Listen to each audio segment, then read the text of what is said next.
Hey there, this is Steve from Stark Web Design, and today we're going to talk about how you can nurture your leads with an email sequence. So, once those leads start dropping into your list from your lead magnet or, from an opt in on your website, it's real exciting, right? You love getting those emails that a lead has opted in, that list is growing.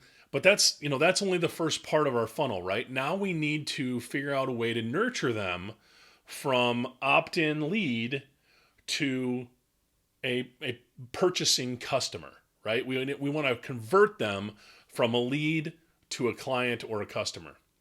So the way we do that is we do that through email marketing. And we do that by nurturing those leads. Okay. If you don't know what an email sequence is, an email sequence is basically a list of emails or a series of emails that are going to go out to a lead once they opt in. Okay. Today we're going to go through a 7-day email sequence that's built to nurture your leads. All right. So let's get started. Email number one. Email number one is your thank you introduction slash giveaway email. Okay. And this is going to be their first introduction to you outside of the lead magnet that they opted into or the opt in form that they opted into. So, in this, we certainly want to make sure that we say thank you. We have to be grateful for them giving us their name and email address because that's not an easy thing to give up. Nobody wants more email. No matter what you say, I don't see anybody out there saying, "Boy, I wish I could just get more emails every day." That's not the case, right? Nobody wants that. So it's a special thing when we get somebody to trust us enough to give us their name and email address. So we need to make sure that we say thank you. This is also the time when you can make sure that they get whatever it is that you've promised them for opting in. So if it's a PDF download, if it's a link to an email or a video series, whatever that might be, this is another opportunity to do that. And I know in some cases your funnel may give that to them on a thank you page, but this is a good opportunity to, again, give them another way to access whatever it is your giveaway is. All right, and then the other thing you're going to do in this email is you're going to introduce yourself. It does not have to be long and drawn out, but this is your first real introduction to them. So you might want to start by telling them a little bit about yourself, what they can expect when they're on this list, and the emails that are coming up. So I always like to kind of preface that and say, expect some emails, that are going to give you more content on whatever that is that they opted in for, right? All right. Email number two, I generally send out, again, I send these out in 7 consecutive days. You can spread them out, but I like to strike while the iron's hot. So I really recommend doing them 24 hours apart. So email number 2 will go out on day 2. And this is a did you get this email? So really what this is it's an email that is, again, going to make sure that they received whatever it is that you were giving away. I know we did that in email 1, but it's really a way to get them to make sure that they download or get whatever your giveaway is. Because here's the thing. Again, we get lots of emails. Things can get lost. Things can get overlooked. It's good to give them several opportunities to make sure they receive whatever it is that you are giving away. The other thing that I do in this email is I ask people to reply and confirm that they received it. All right. And you're not going to get a lot of people that do this, but the ones that do are really starting a conversation with you by replying.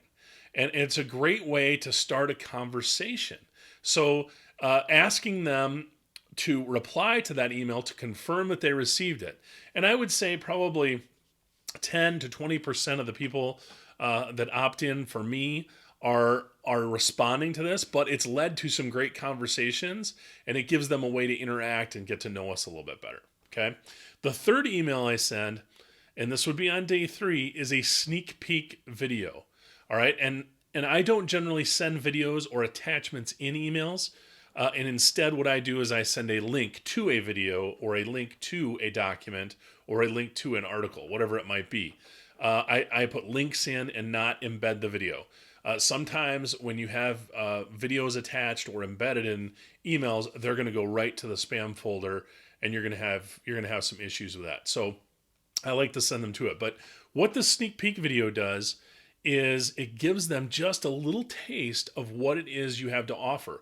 Whatever your product, service, whatever that is that you have as an offer, you're going to give them a little sneak peek. So I have a Crushing Memberships course that I sell, and so I generally put my third email to people that opt in for a related lead magnet are going to get a kind of behind the scenes video of what the membership looks like once you're inside.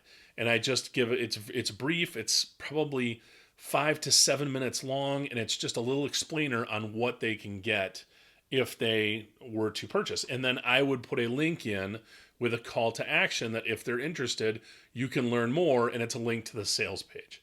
Not directly to a purchase, but to the sales page where they can learn more. Okay? Now, emails 4 through 6 are value content emails. So in these emails, I'm not doing a very big ask, okay? I'm not making it very bold and obvious.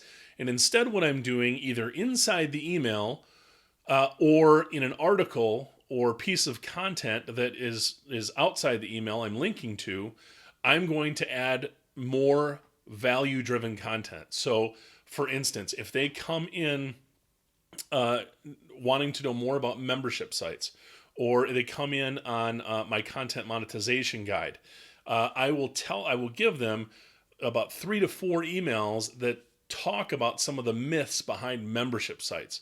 And again, that's related to content monetization. It's also related to my membership course. So I give content directly in the email and kind of explain what some of the benefits are or what some of the myths are and debunk those in those emails. But it's all value driven. And then usually what we'll do is we'll put a PS below the signature that says, if you want to learn more about our Crushing Memberships course, click here. Something very simple. All right. But that's the call to action on the page. There is no other call to action. All right, this can be any kind of content you want to do. You can link to a video or an article, or you can put the content directly in the email. All right, and then the day 7, the number 7 email, that's my long sales letter. So this is where I'm going to send out basically a full-on long sales letter. It's very similar to the content that's on my sales page. All right, and it's going to include all the benefits, pain points, some of the myths around, what people think about memberships. It's going to reiterate some of the things that they've been seeing in the last few emails. But this is the long sales letter. This is the pitch for my product or for your service. Okay. So again, those are the 7 days. All right. Or the 7 emails. Number 1 is the thank you intro giveaway email. Number 2 is the did you get this? Number 3 is the sneak peek video. Numbers 4 through 6 are value-driven content emails, and number 7 is our long sales letter. That's our big pitch. All right. So I hope you found some value with this. If you did, please like, comment, and share. I'd love to hear your questions about email sequences. So make sure you hit me up at steve@starkwebdesign.com or find me on Facebook, Stark Web Design. All right. Until next time. Bye-bye.